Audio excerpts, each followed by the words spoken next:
Pul! Oh! Ya!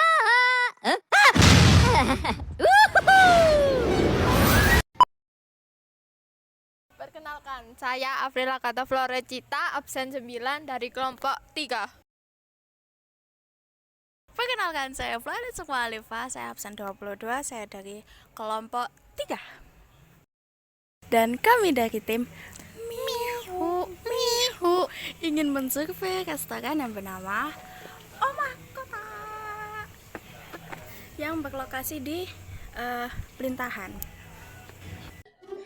Perkenalkan Kak, saya Flaret Sukma Alifa, bisa dipanggil Flo. Saya sekolah di SMK Bigan 1. Ya, Saya izin mewawancara tentang tempat ini seputar restoran ini. oh ya, silahkan. Saya mulai dulu. Memperkenalkan diri ya. Oh ya, perkenalkan nama saya Mila. Saya di sini sebagai foundernya Omah Kota. Ya, kalau mungkin ada yang ditanyakan, silahkan. Mungkin bisa membantu untuk tugas dan sebagainya. Kak Mila ini di sini sebagai apa dan tugasnya tuh kayak seputar apa? Oh, kalau saya di sini sebagai founder. Jadi tugasnya kalau operasionalnya di sini sebagai kasir, ya kan, sebagai kasir sama untuk bikin minumannya. Terus kalau untuk internalnya biasanya karena ini masih skala kecil, jadi yang ngurusi untuk karyawan, untuk keuangannya seperti itu. Oke. Kalau lihat dari lokasinya ini kan banyak pohon-pohonnya gitu ya. Adem.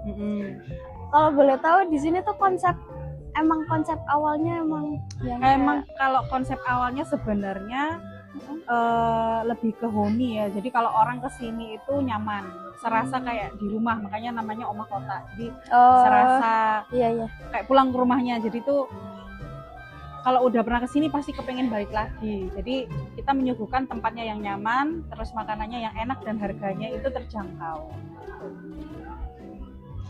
Kalau kayak gitu, apa yang buat kayak tempat ini spesial gitu daripada yang tempat-tempat yang lain? Kalau membuat yang spesial daripada tempat-tempat yang lain, mungkin dari hiburannya. Kalau bisa dilihat, terutama di Pandaan sini ya, Pandaan sini itu kalau untuk kafe yang ada hiburannya, maksudnya dalam satu kafe itu dia ada tempat karaoke. Nah di sini kan karaoke-nya keluarga, jadi bisa untuk mulai dari kalangan, kadang tuh ada anak SMP atau SMA yang memang pulang sekolah atau lagi liburan dia mau karaoke di sini tuh bisa kayak gitu kan. Jadi memang ramah untuk keluarga, untuk anak-anak. Buat ini tadi kan juga lihat sendiri ada yang anak-anak sekolah nongkrong di sini. Kalau kadang tuh satu keluarga nongkrong di sini. Nah jadi untuk semua kalangan kayak gitu. Yang bedanya kan kalau di Pandaan sini kan nggak ada yang kayak gini gitu loh. Jadi kalau dulu ada PS-nya ya kan, bisa main juga, terus karaoke, terutama karaoke kalau yang sama kafenya di sini kan masih nggak ada gitu loh, ada biliarnya juga. Terus kalau mau makan di sini juga tempatnya nyaman, itu sih. Ya, maksudnya tuh diferensiasinya dibandingkan tempat yang lainnya tuh itu. Kayak gitu. Kalau untuk promosi tuh lebih mendekatkan ke yang kayak media sosial atau gimana? Kalau untuk sekarang memang lebih ke media sosial, karena kan kalau sekarang itu orang-orang lebih prefernya, iya emang zamannya kan media sosial. Kita pakai influencer, terus kita bikin konten setiap hari juga kayak gitu sih. Jadi kalau kayak influencer tuh mungkin 1 bulan sekali atau mungkin 2 bulan sekali. Tapi kalau untuk konten memang dari kitanya sendiri setiap hari ada konten-konten terbaru. Itu biasanya di post di mana Kak? Kalau konten biasanya kita pakai TikTok atau pakai Instagram ya. Pakai dua media sosial itu. Kalau emang dari awal target promosinya emang untuk yang sepantaran anak pelajar gitu? Ya untuk pelajar, keluarga kayak gitu kan. Iya. Ini pindah tempat ya karena yang tadi itu nantengin jalan. Kalau selama kerja di sini kayak suka duka apa yang pernah dilewati? Kalau suka duka pastinya dukanya di awal-awal waktu kita merintis, waktu belum banyak yang tahu kan, memikirkan gimana caranya orang-orang itu tahu, oh ini di sini walaupun dia hidden gem tapi menarik loh untuk kita kesini, makanannya enak loh kayak gitu. Paling suka dukanya ya itu, kalau sukanya ya namanya pekerjaan ya kita harus suka kan kayak gitu.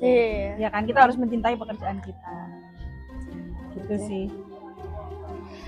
Kalau dari dukanya sendiri kita apa kayak hal yang tersulit selama dialami selama bekerja di sini? Kalau di sini yang tersulit, kalau mungkin untuk awalnya nggak perlu dibicarakan ya, maksudnya tuh pasti kan untuk memulainya, kalau yang suka dukanya ketika ini udah jalan paling ketika menghandle pekerja yang di sini gitu kan, karena kan ada banyak kepala, jadi bagaimana mengkondisikan pekerja ini sesuai dengan standarnya kita kayak gitu lah. Mungkin namanya kita mengatur per kepala itu ya, nah masalahnya mungkin di situ sih kayak gitu. Kalau untuk secara teknis mungkin karena ini pun trial errornya kan sudah kayak makan resep dan sebagainya, tuh trial errornya kan udah dari kemarin-kemarin, jadi apa ya, sambil jalan sambil oh ini harus kayak gini ya, sambil belajar yang kayak gitu sih. Kalau kayak ini yang waktu pertama kali ramenya itu kan kaget kan. Nah itu gimana sih caranya gimana caranya biar stok ini normal kayak gitu. Nah jadi mungkin dukanya di penyesuaian itu aja sih, dan itu akhirnya kan dari situ oh udah tahu ritmenya seperti ini, kita harus kayak gini gitu sih.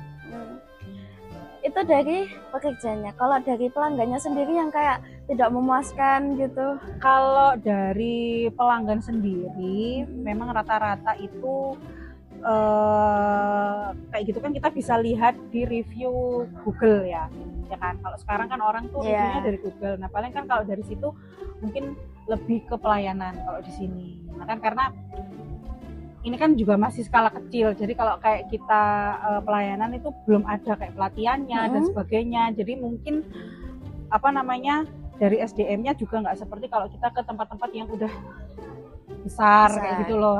Mungkin ada kendalanya kalau dari pelanggan seperti itu sejauh ini gitu kan. Tapi kalau kayak misalkan ada masalah mungkin Mbak makanannya seperti ini, itu orang sekarang memang lebih ke langsung ngomong. Makanya lebih seneng kayak gitu. Nah cuman kalau udah kena pelayanan pasti orang mainnya udah di Google review. Nah, gitu. Jadi kan kalau kayak gitu mau nggak mau kan tetap kita sebagai pihaknya yang di sini kan ada permintaan maaf dan sebagainya, seperti itu sih. Di rumah kota ini gimana Kak Mila sendiri itu menjaga konsistensi makanan sama kayak kebersihan atau standar menu? Kalau untuk makanan sama minuman itu kan memang resepnya dari kita sendiri ya. Jadi untuk takaran apa dan sebagainya itu memang kita selalu mengusahakan mereknya harus sama, terus habis itu timbangannya harus sama. Jadi untuk menjaga konsistensi rasa tuh itu ya kan. Misalkan nih kalau kayak merek kecap sekalipun aku nggak ganti kayak gitu loh. Jadi memang untuk apa namanya merek-merek misalkan minuman, apalagi minuman ya, nah, itu mereknya tuh bener-bener kita nggak ganti dan timbangannya pun harus sesuai. Seperti itu sih. Karena untuk kan menjaga beda tangan beda hasil. Iya, beda tangan beda hasil. Nah itu sudah kita pikirkan dan bagaimana maksudnya tuh kayak misalkan makanan menu ini itu gimana caranya biar rasanya tuh sama. Jadi kita pakai yang meminimalisir kayak bikin sendiri gitu loh. Jadi kayak misalkan kayak nasi goreng itu kan udah ada bumbu basicnya yang kayak gitu. Kalau kayak saus yang lava atau apa itu sausnya kita bikin sendiri, jadi nanti cuma tinggal nyampur aja. Jadi nggak ada tambahan-tambahan lainnya kayak gitu sih, lebih ke kayak gitu. Kok rumah kota ini seperti kita lihat sendiri, kita interview sudah malam ya. Jadi rumah kota ini buka sampai jam berapa ya? Kalau bukanya kita itu jam 12 siang ya kan, jam 12 siang sampai jam 10 malam. Cuman karena ini kan ada karaoke-nya, jadi kadang orang Mbak aku mau nambah ya. Kita lanjut lagi dengan saya. Perkenalkan, nama saya Afrila Kata Florecita, bisa dipanggil April, dari kelas 10 jurusan kuliner dari SMK Frigen. Pertanyaan saya, kan tadi udah ditanya sama teman saya kan, ini jam bukanya kan seperti apa? Iya. Saya mau tanyanya sistem shift kerjanya itu bagaimana? Kalau shift kerjanya di sini nggak ada shift ya, jadi memang untuk masuknya ya dari jam 12 sampai jam 10 itu tadi. Nggak ada kayak shift 1, shift 2 karena kan memang waktu jam bukanya kan juga kita bukanya dari siang gitu. Jadi nggak nyampe, maksudnya nggak sampai yang sehari gitu kan. Gitu sih. Terus keunggulan dari rumah kota ini apa aja, Kak? Keunggulannya memang dari hiburannya kan, kalau di sini dari hiburan, terus sama tempatnya yang asri, yang nyaman, itu sih. Sama makanannya yang harganya kalau dibandingkan sama kafe-kafe lainnya, dia memang lebih, bisa dikatakan lebih, harganya lebih ramah di kantong. Iya. Jadi kalau mau bawa keluarga ke sini rame-rame juga aman. Rumah kota ini memiliki sertifikat halal MUI atau? Kalau untuk sertifikat halalnya belum, tapi kalau kayak izin usahanya pasti sudah ada. Menu apa aja yang ada di sini, Kak? Kalau menu yang di sini yang best seller itu nasi goreng. Di sini nasi goreng sama ayam geprek karena kan itu makanan sejuta umat ya. Sama kita bikin chicken pop, itu kayak makanan rice bowl gitu, jadi pakai ada saus lava, barbecue sama teriyaki. Nah ada lagi yang best seller yang kedua itu Indomie nyemek, itu juga best seller kalau untuk menu makanannya ya. Ini juga ada. Iya. Kalau ini apa namanya? kalau yang ini creamy latte, yang ini Milo Dino. Yang ini enak sih, Kak. Kopinya ya memang Enak sih. kopinya kita pakai Pahitnya campuran robusta sama arabica. Jadi karena menunya bikin trial error sendiri, dan saya nggak, maksudnya kayak kita jual, saya sama Kak Neni, maksudnya tuh jualnya itu yang memang kita mau makan, yang memang kita suka minum kayak gitu loh. Yang Itu sih. paling terjangkau sama yang mahal itu apa aja? Kalau di sini yang paling terjangkau es teh ya, es teh ori itu 5.000. Kita pakai yang 16 oz. Kalau yang paling termahal kalau untuk makanan kita ada beef black pepper, jadi pakai daging slice. Nah itu juga rame juga, walaupun dia maksudnya tuh menu yang paling mahal, tapi memang banyak yang suka. Itu sih. Dan sekian, terima kasih wawancara hari ini. Terima kasih Kak. Iya. Semoga makin lancar. Amin. Ya, sukses juga ya buat kalian. Terima kasih. Sekian dari kami, saya Flo. Saya April. Terima kasih sudah menonton. Mihu, mihu. Saatnya sudah aku tadi. Terima kasih dan jumpa lagi.